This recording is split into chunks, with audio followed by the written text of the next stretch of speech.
Zdravo, dobrodošel v novi oddaji o mrežju, dobrodošel na kanalu More Than Networking. Preden ti razkrijem, o čem bom danes govoril, si odgovor na eno zelo preprosto vprašanje. Kako močna je danes tvoja mreža? Ko govorimo o moči zasebne in itak poslovne mreže, jaz ne mislim na to, koliko imaš oseb v svoji mreži, ampak o tem, koliko je tvoja mreža kvalitetna in koliko je tvoja mreža aktivna. Govorim o tem, a ti pomagajo, ko imaš ti problem, ti dajo pobude, da imaš zaradi svoje mreže več strank, več posla, več odprtih idej. To pomeni, da je tvoja, ko se to vse dogaja, pomeni, da je tvoja mreža močna. Danes bova skupaj raziskala to zelo pomembno področje. Kako zgraditi močno poslovno mrežo, ki ti lahko prinese občutek stabilnosti in absolutno v poslu nove priložnosti. Seveda vprašaš, kako se to zgraditi? Kako zgraditi močno poslovno mrežo, ki ne le da širi tvoje poslovne priložnosti, ampak zaradi katere tudi ti osebnostno rasteš.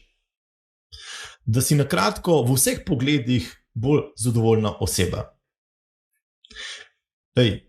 Nedolgo nazaj sem se tudi spraševal, in to kar nekaj časa, dokler nisem imel do potankosti ozaveščeno mreženje, pa nisem spoznal pomena pravega mreženja. In da ti pojasne, kako pomembno je to, bom s tabo jaz delil za eno staro kratko zgodbo o enemu staremu Boškotu. 6-8 let nazaj nisem imel pojma, kaj pomeni mreženje. V mojem svetu so se povezave pojavljale in izginile kot, temu reči, listje v vetru. V bistvu sem se jaz mrežil čisto po naključju in moja ena večjih napak je bila, da sem kreiral, zelo pozorno poslušaj, nasmehe in izpolnjeval pričakovanja napačnim osebam. In kaj je bil rezultat? Jaz sem šele pri 35, oziroma tudi do 35 leta sem živel v coni udobja, ujet v rutini med službo in domom. To už pri meni zelo veliko slišal. Ampak danes, zaradi moje proaktivnosti in aktivnega mreženja, boljšim razvijenim mreženjem, svada itak veliko investiral časa in trga dela v vzpostavljanje odnosov, sem ustvaril tako močno mrežo, ki mi prinaša absolutno več priložnosti in bolj kakovostno lahko preživljam svoj čas. Zdaj imam pa še eno zanimivo vprašanje zate. A mogoče veš, kaj pa naredi te trdne poslovne odnose tako ključne? A veš? No, dajva to skupaj zdaj pogledati. Prvič, ti odnosi vplivajo na tvojo rast. Kvalitetni odnosi omogočajo, da si z nekom povezan ne samo površinsko, ampak tudi na globlji ravni. Ko ti nekdo zaupa, je bolj pripravljen deliti s tabo svoje znanje, povezave in vse priložnosti. Drugič, zmanjšuje tvoje tveganja. Če imaš ti zgrajene trdne odnose, to deluje, da predstavlja se kot neka zaščita pred nekimi izzivi, katere ti ne moš predvideti. S pravimi ljudmi o sebi si absolutno bolj obveščen in pripravljen na vse izzive, ki prihajajo. A pa veš, kako zgraditi te trdne poslovne odnose? No, glej. Na začetku je sigurno izredno pomemben prvi vtis. To je prva stvar. Ključno je, da stvariš močen prvi vtis in da vstopiš v grajenje odnosa neobremenjeno.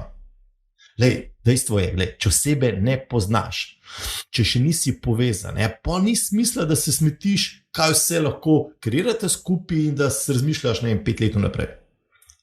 V prvi komunikaciji je ključno, da si čisto sproščen in neobremenjen. Zapomni si, da odnose gradiš, ne kupuješ, in zato je ključno, da si avtentičen, iskren in da pač vedno razmišljaš o oboje stranske koristi, ne samo, kaj imaš lahko od tega. Prvo mi da še eno točko predelati. Pomembno je tudi komunikacija.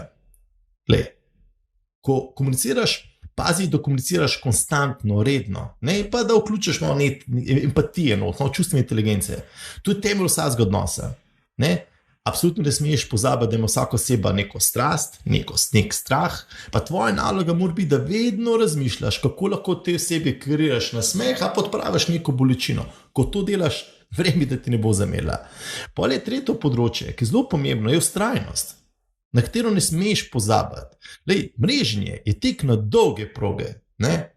Vsi pravi odnosi se gradijo dolgoročno in ti si moraš zapomniti, da nikoli ne smeš nekati graditi odnosov. To velja za vse odnose v zasebnem, pa tudi v poslovnem svetu. Naša največja napaka, ne, ko začnemo imeti odnose za samoumevne in ko narediš, in to ponavadi delamo pri osebah, ki so nam najbližji, lahko so v poslu vidiku redna stranka, poslovni partner, sodelavec, ne, a pa tudi v življenju s partnerji, družinskimi člani. V prave odnose moraš vedno investirati čas in energijo. Ne? Pa imamo pa še področje, ne? Četrto, iskrenost in zaupanje. To sta dve ključni sestavini vsakega trga odnosa. Glej, ko to enkrat zgubiš zaupanje, pozabi vsega konca, ne? Si izgubil ta odnos. To pomeni, da te odnosa ni več. Ne? Zdaj pa, valjda se ti posebej res ni postavilo vprašanje, kako vzdrževati vse te poslovne odnose. No, glej, ti bom par stvari še povedal. Prva stvar je redna interakcija. To pomeni, da si v stiku z določeno osebo, tudi če ne vidiš poslovne priložnosti, ti pa je nekem drugem področju zanimiva. Mogoče danes ne bo posla, ampak če ta oseba ok, da je pa naredi vse, da ta oseba ostane v tvojem mreži. Jaz sem prepričan, da taka oseba te lahko bogati na nek drug način. Za tiste, s katerim pa že delaš, ne, pa itak brez neke redne interakcije ne gre. Ne? Druga stvar, na katero moraš biti pozoren, je odkrito reševanje konfliktov. Ne bežati od tega. Lej, v vsakem odnosu pride do konflikta. Pa niso vedno drugi krivi. Ne? Jaz verjamem, da tudi mi dva kdaj mimo darva, ampak pomembno je, če se to zgodi, ne? Da si transparenten pa iskren. Nič drugega ne pride do pošteva. Pa prosim, please, ne reševati konfliktov po SMS-ih ali pa po mailih. Ne? In zadnja, res pomembno področje je prilagodljivost. Ne? Vsak od nas se spreminja. Jaz nisem isti, sem bil še 5 let nazaj, 3 leta nazaj. Ne? Zato je tvoja naloga, da razumeš sogovornika, ko pride do neke spremembe, da se temu primerno prilagodiš, tudi če pride do tega, da moraš določeno osebo spustiti iz svojega življenja. Lej, prava oseba bo znala ceniti tvojo prilagodljivost pa tvojo širino. Lej, prišla sva do konca današnje oddaje. Lej, kaj te prosim, da si zapomniš, da so trdni poslovni odnosi temelj tvoje uspešne kariere in uspešnega posla. Z njim gradiš zaupanje, rast in stabilnost. Lej, zato se aktiviri, začni graditi odnose, ki bodo obrodili sadove skozi celotno tvoje življenje, pa ne pozabiti na neobremenjen prvi vtis, bodi vztrajen in redno komuniciraj svojo mrežo. Na vse odnose ne gledati zgolj skozi posel, pa ni nobene potrebe, da si konflikten, je pa vrhunsko, če si prilagodljiv.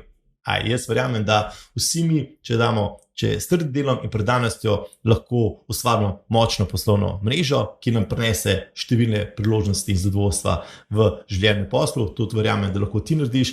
Hvala, ker si prisluhnil današnji oddaji. Ful bom vesel, cenil bom hvaležen, če boš delil tale video med svoji prijatelji, prijav se na moj newsletter, komentiraj, lajki, pa zapiš mi komentar, kako ti kakšen je tvoj pogled na grajenje poslovne mreže? Povej mi, kako ti gradiš svoje poslovne odnose in kako ohraniš te odnose močne, trdne. Hvala še enkrat, pa se vidva prihodnjič.